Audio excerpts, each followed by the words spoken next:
Welcome to the Austin Public Library podcast. My name is Julie Kleinfelter, director of the Austin Public Library in Minnesota, and I'm here with my co-host, Michael Verde, for the fifth podcast of our Reading for Life program.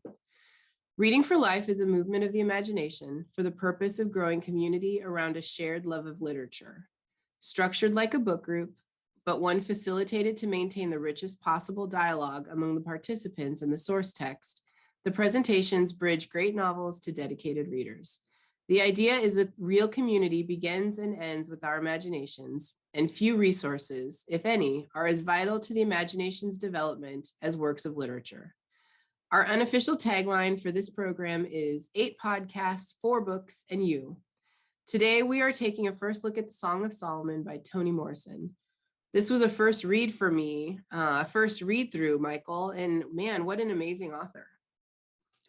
Was a lot going on, that's for sure. There is. I really wasn't sure what to expect or where it was going to go, and it reminded me of Jane Eyre in the sense that every time I thought, oh, here, this is the we're getting to like the real meat of it, then you'd move on to something else too. Like it just kept kind of going, and I loved that.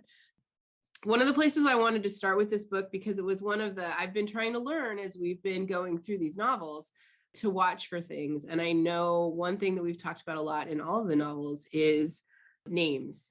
And obviously that is a very important piece of this novel. So let's start there. Obviously there are some really important names, not only in the title itself, but of the characters. Well, pick one. And okay, yeah. So, well,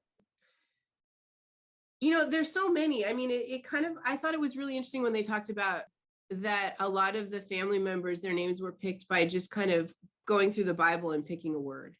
And especially with Pilate, how her dad was stuck, he picked that one and people were like, no, are you sure that's really what you want to name the baby? And he was really set on it. So I thought that was interesting. Was that, I guess I don't know the history enough, was that pretty common? Well, I'm not an expert on that kind of history, so I couldn't speak to that. But I could say with regards to naming in the novel, that the person who names a person in some sense has some kind of authority or dominion over that person. So if you are an enslaved people or people that are essentially in any way in a subordinate position, so subordinate that someone can define, in a sense, at least initially, define who you are by naming you, then to break out of that authority and to seek an alternative source of one's name would seem to be an understandable act of not only just self-assertion, but of defiance to whoever it is that imagines that he or she is going to name you. So in a sense, I guess you could say if someone is choosing to turn to a sacred book, a book that must have been of consequence in the way a person is imagining the world. And in many ways, her father undoubtedly imagined that the Bible was in some kind of communion, had some kind of authority related to God that was greater than the authority of one's masters. In other words, here's a higher authority.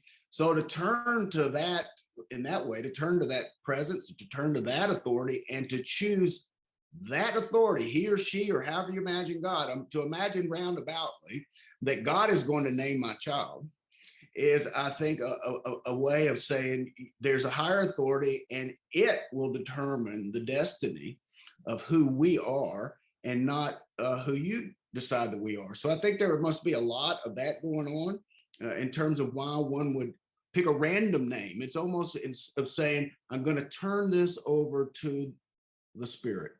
So I don't think it's so much as random, and you can think about it here too, as in the conclusion when Milkman jumps toward Guitar. The phrase right around that place, and maybe actually describing this place, is an act of assertion that is also an act of surrender. So when Milkman leaps, there is will there. But he has given up control of what the outcome is going to be. So this is a very interesting kind of act. It's an action that is also receptive to what is greater than one's own volition. So what I'm suggesting here is that by putting your finger in the Bible, you have contributed to the outcome, but you're not the final authority of the outcome, but nor is your white master. You're participating in an act that is both an act of self-expression and also a surrender to a greater power. And this is, I think, a theme that goes throughout the book of what transcends my will that is not a master of me. In other words, if someone who's over somebody, if that's the source of the will, then I'm completely submissive to that.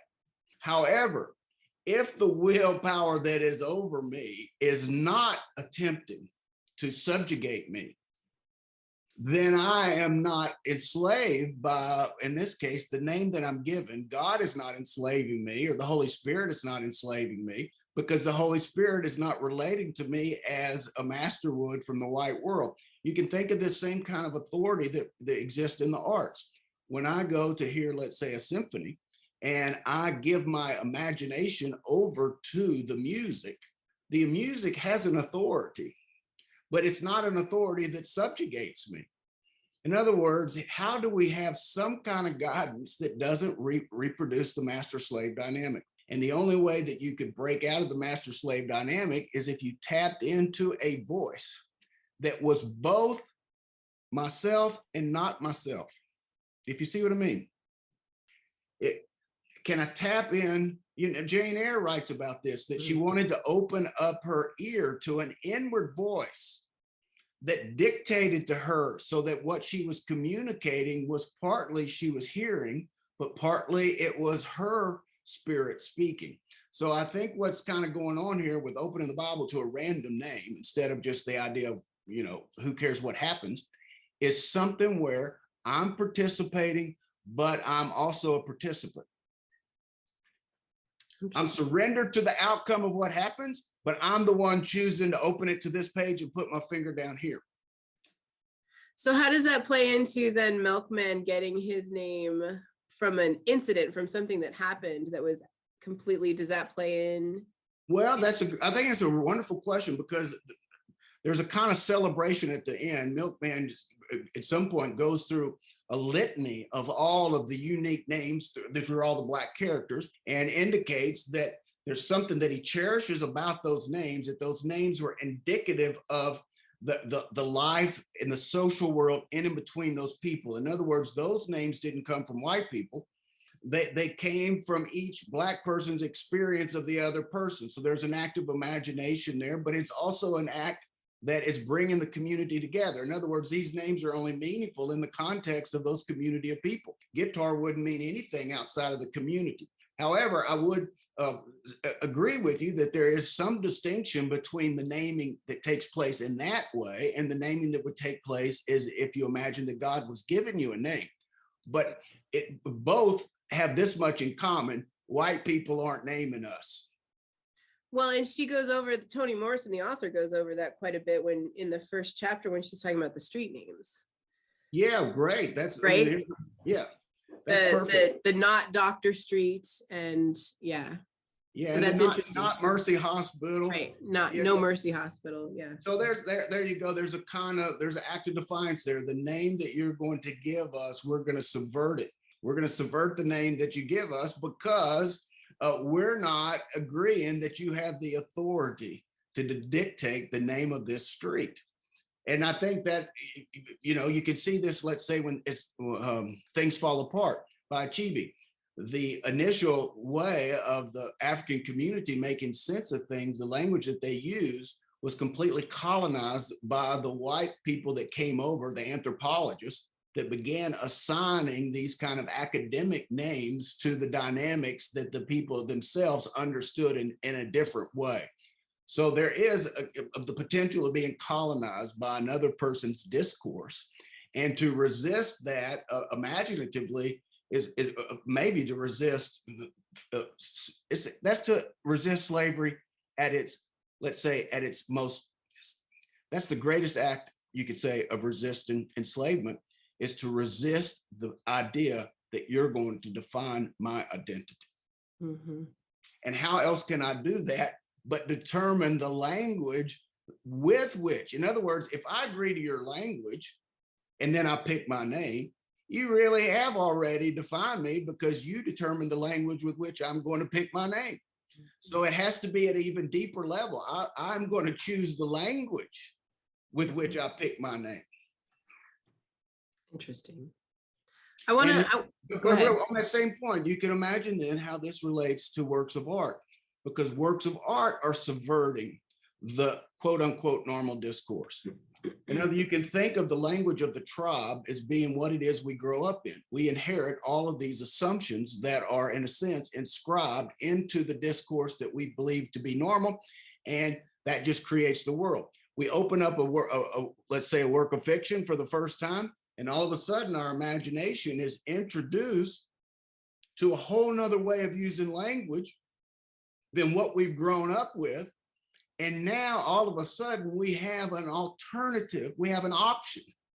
We can begin to make sense of our identity through this fictional use of language, this imaginative use of language, in contradistinction to the language of the newspaper, the language of the TV. You see what I mean? That the world of art, in other words, is a kind of liminal world where we can step out of the boundaries of the quote unquote normal world, particularly if we think the normal world is disfigured with intrinsically exploitive structures.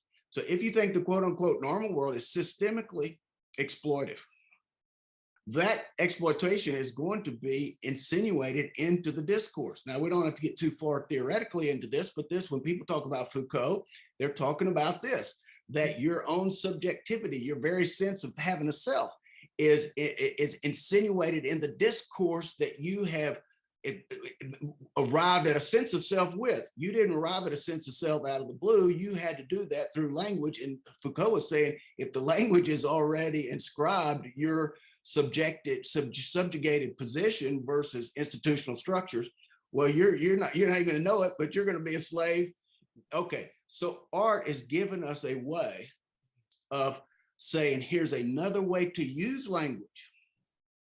Here's another way to make meaning. You don't have to make meaning like the man makes meaning. There's other ways of defining ourselves, and we're not, in other words, enslaved to one way of using language, but we would be if there wasn't art. Man, you're starting us off deep, Michael. Well, you started the question here. Now, the thing is, you can't really sort of kind of answer, you can't sort of respond to it, because this is the profundity of Morrison's vision, that if you start to poke at it, if it is substantive and imaginatively inexhaustible, as soon as you poke into it, you're going to find yourself at the heart of the novel. And that's true for any particular theme that you might, bring up. Yeah, definitely. Man, so I'm thinking back now, and I'm kind of wishing we had started with names, because you brought up in your conversation the idea of the muses, and I had remembered that she starts in Toni Morrison in her foreword, and I don't always read forewords before novels. Sometimes I will skip it and just start where, like, try and start fresh. But I was really glad that I read this, because we've talked about this a little bit with the other novels too. And she starts off with the idea that, she really didn't believe in muses until she started writing this book. And I kept that in my head, like, the whole time I read this. I was like, that was fascinating to me.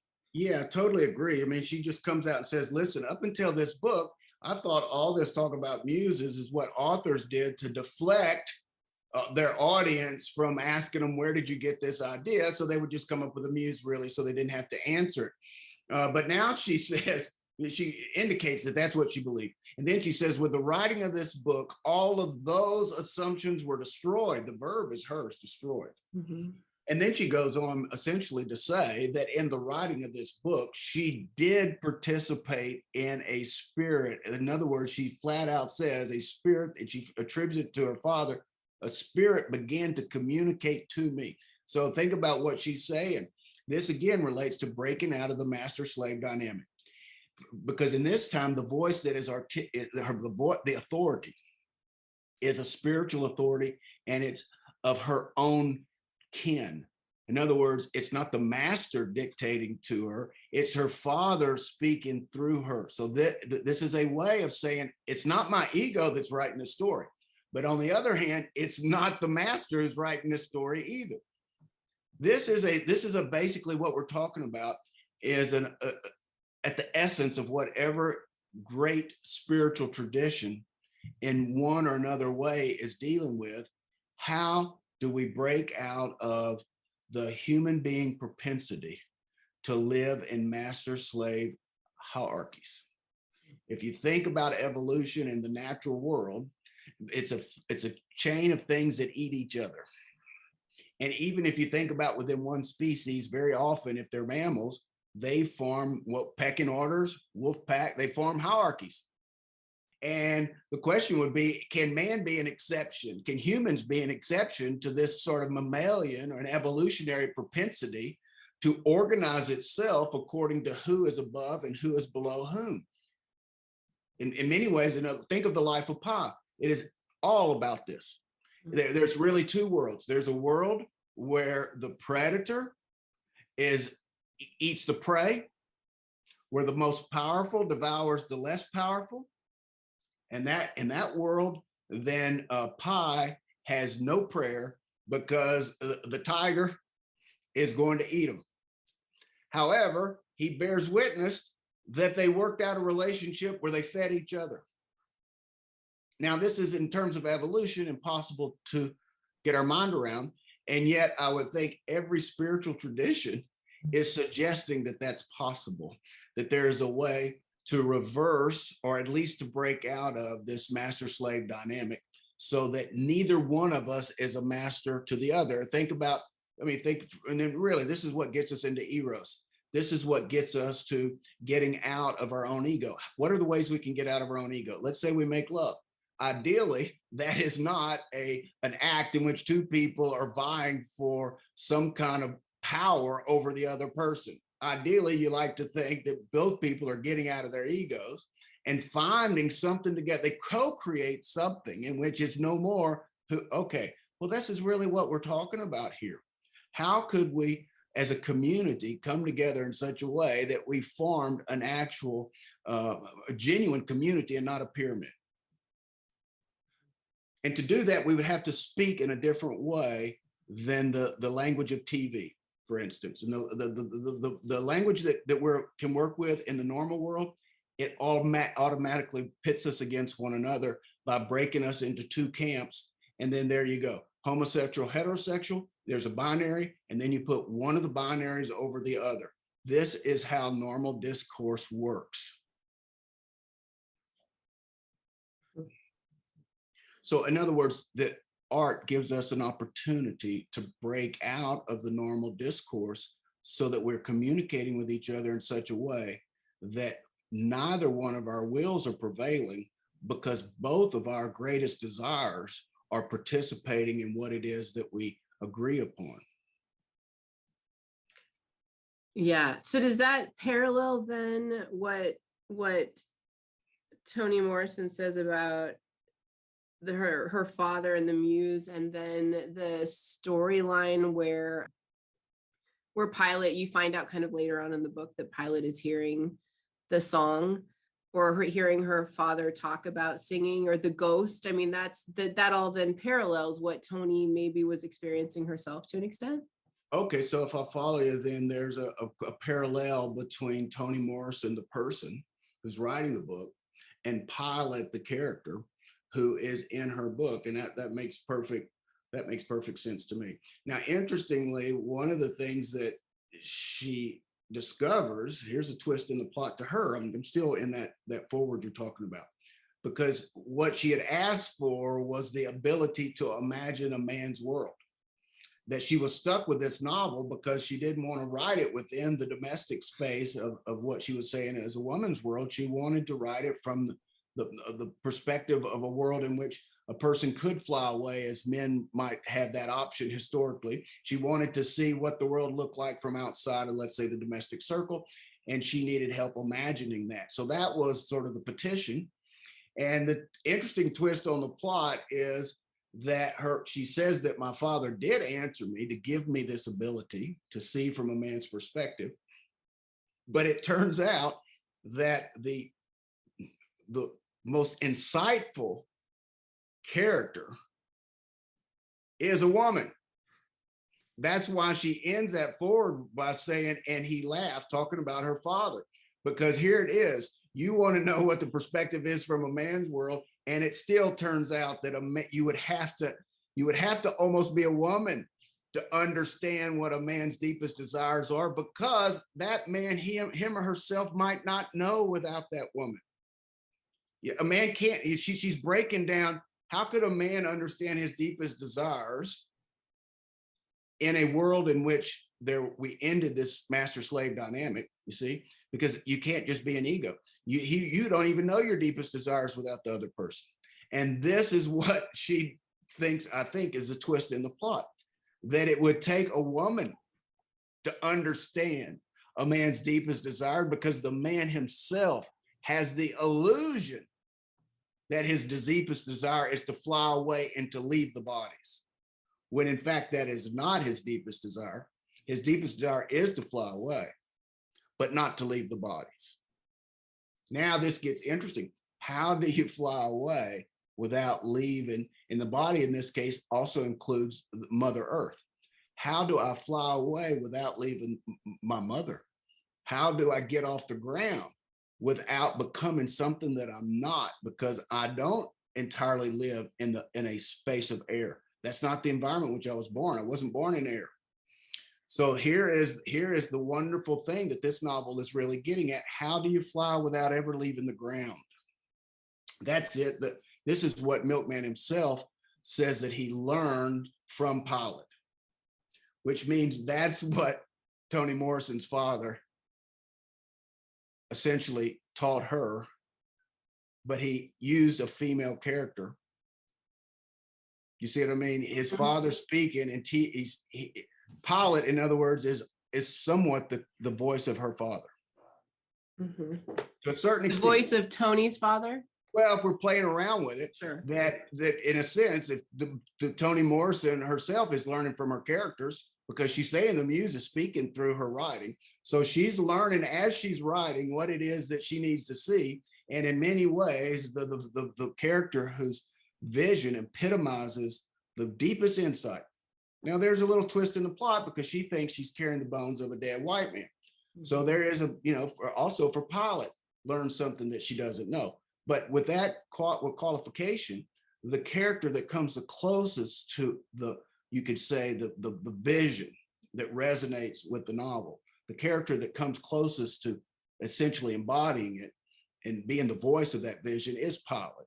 And this is who Milkman really learns that she flew without ever leaving the ground.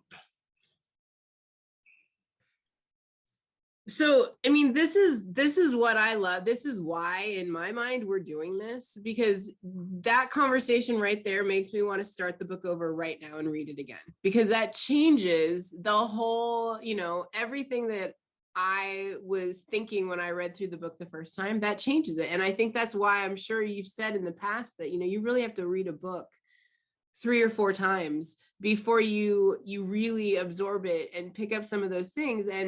And what I love about having conversations about books is that you can hear something from someone else that changes then the book for you the next time you read it. Absolutely. And if we're going to take this, what we're saying a step further, in that conversation among book lovers, it should not be that one in the group gets the final word, because that's what we're trying to get out of. It should be rather that through our polyphony of voices, through our communal contributions, something speaks through us that is not our ego. That would be an ideal book group where you came together, not so that your imaginations could compete over who had the most clever interpretation. That would just be that wolf pack, right, transposed to a book club. Do you see what I mean? It's the exact same dynamic. If we get a book club together, is it going to turn into a pyramid? Or is it going to turn into a choir? And unless I've been to a few of them, and the only way they turn into choirs is if there's enough wine and people start singing. And that's not exactly the choir we probably had in mind. So that they can be awfully frustrating for this reason, for this same exact reason. We're still competing on a pecking order often. Think of every committee meeting you ever had. I mean, people try to be polite about it, but there's a subtext often, and you end up not really collaborating on an idea. You really often work out who is advancing their CV or their resume or who's making this move. And at the end of the day, you're exhausted.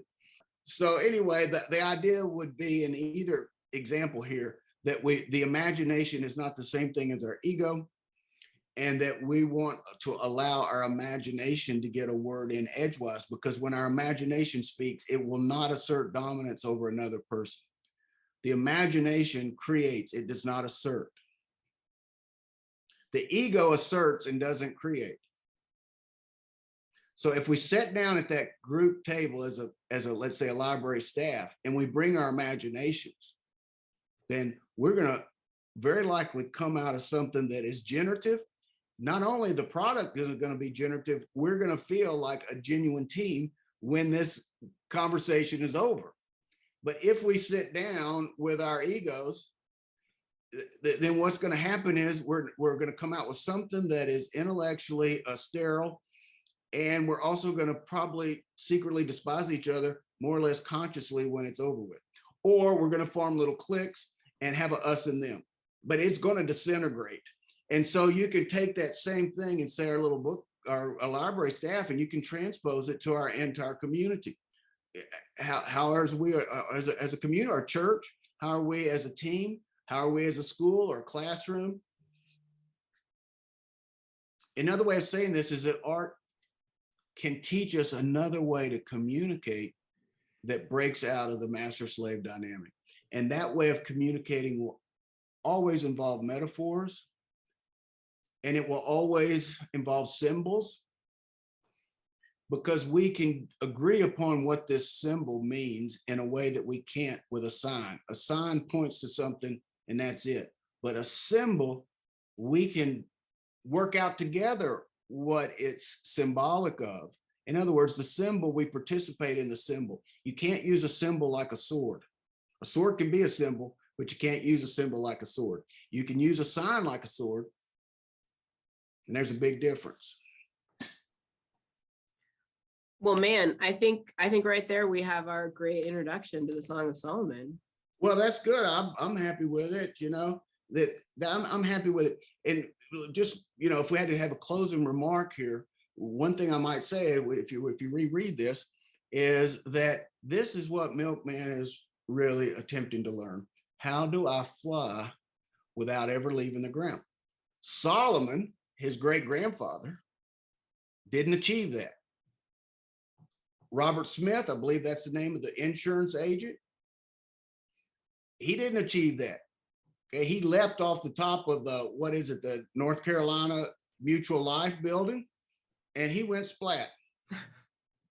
So those are, Solomon's leap was more interesting than Robert Smith's, but nevertheless, it wasn't a victory, because from the perspective of the people left behind, they lost track of their names. So there was a kind of, you could say it was a Pyrrhic victory. You lost as much or more than you gained. So really then you could, between those two previous leaps, how is Milkman going to leap without ending in one of those two ways? And that's really what he learns. Great. I'm going to go back and reread the book now. Well, great. We got a few weeks before we have to talk about it again. All right. Well, thank you so much for this podcast, and we will meet again soon to talk a little bit more about Song of Solomon. All right, great. Nice to talk to you, Julie. See you later. Thank you. You too. Bye-bye.